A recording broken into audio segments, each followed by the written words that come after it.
Hey y'all, it's MB. Welcome back to my channel. Today we are going to be making a tie.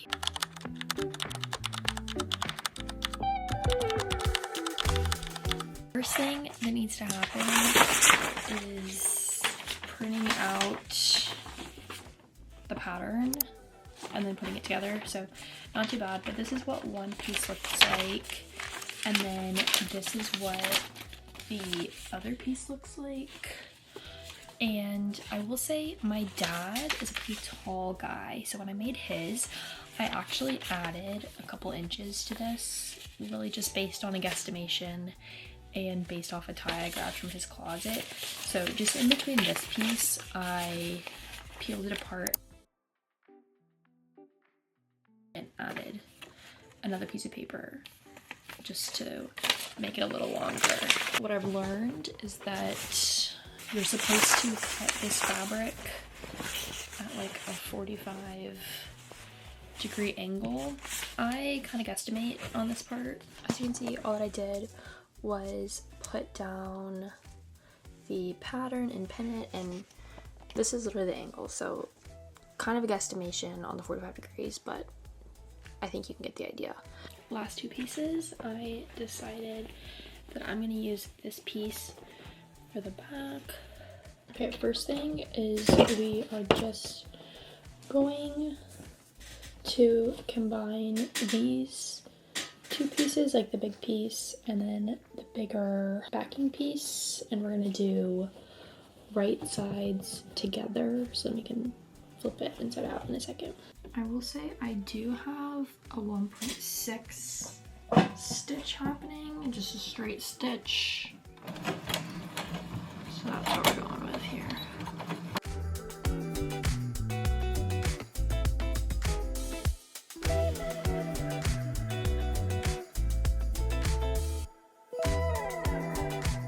Now we're gonna do the same thing, good sides together, just with the smaller piece of fabric.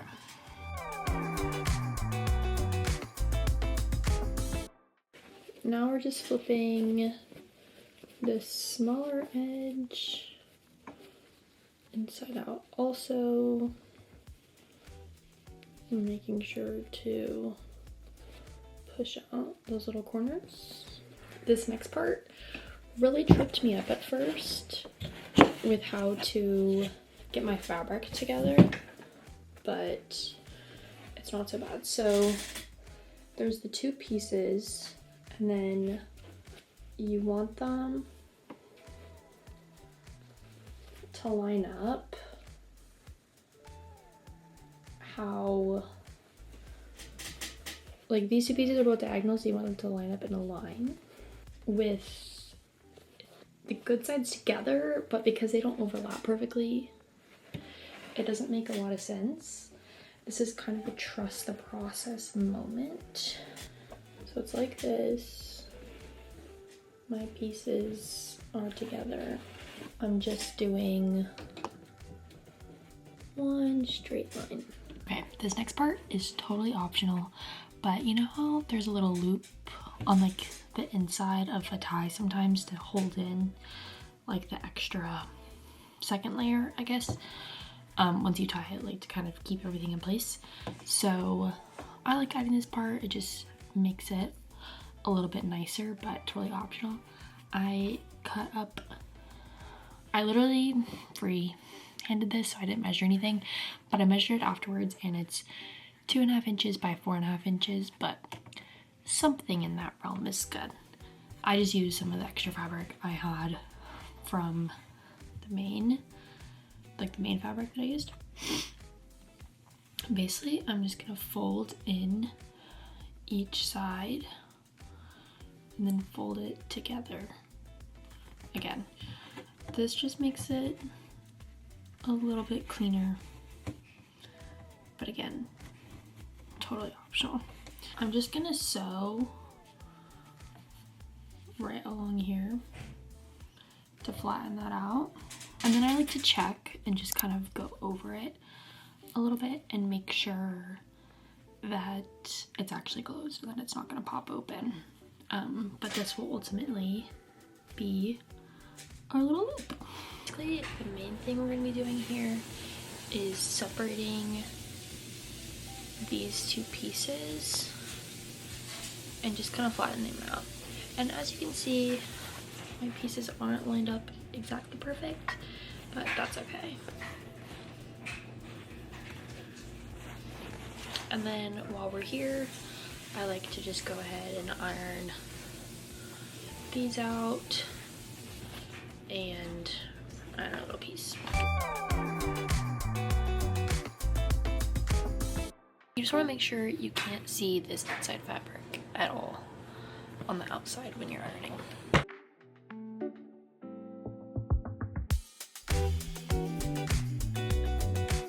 Now, here is where things can get a little bit interesting. We are going to fold the tie halfway down the entire way. So it's probably best to start with the big side and then go down to the smaller side, but this is gonna create that center seam once we're through.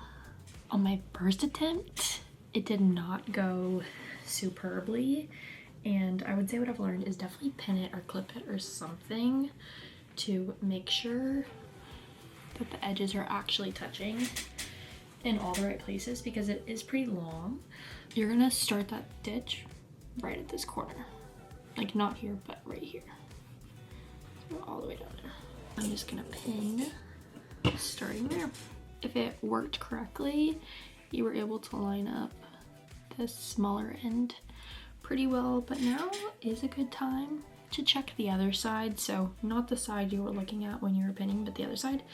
Just make sure that everything looks decently lined up. The first time I did this, I accidentally had the top layer like way over that bottom layer, and it did not sew completely shut, because this seam that we're making right now, it's really important that it actually closes the whole way. But before you start sewing, if you did the loop, now is the time. So it's going to be from the bottom, and the way that the tie is going to be when it's completely sewn is this part with that second fabric is not going to be where we want the loop to be. I guess you'll just have to see what I mean in a second. And then like a couple inches from there. I'd say like here ish, whatever feels right. Because again, you don't want it too low. And then wherever that is that you're deciding to do it, go ahead and pin it in there or something. But so we have just the straight strip right now. You can kind of choose if there's a side that you like how it looks better, have that be on the outside while you fold it in half. And then this part is a little bit tedious, so just really make sure that it's closing all at the same point. If it helps you, go ahead and sew this ahead of time, but I feel like it's fine to just put it here.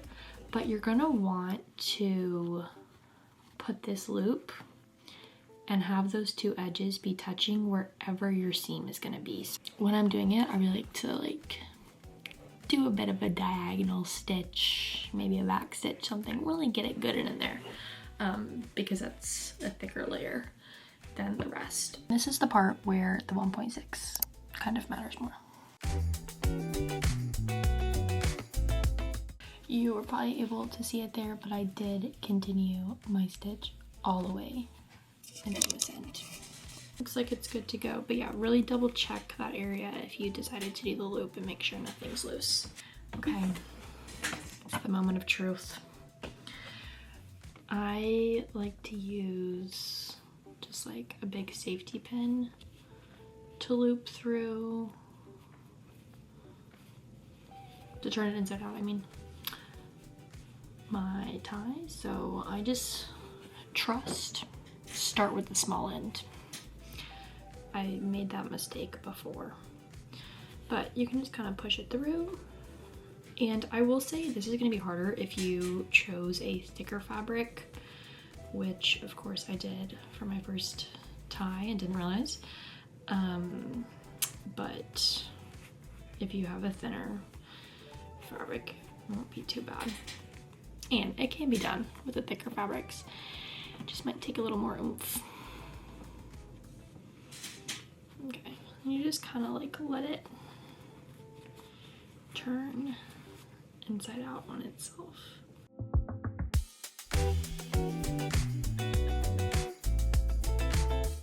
So this is that center seam that I was talking about that we just did. You can see it better down here. Give your loop a good tug, make sure everything's in place, and now we'll just iron it out.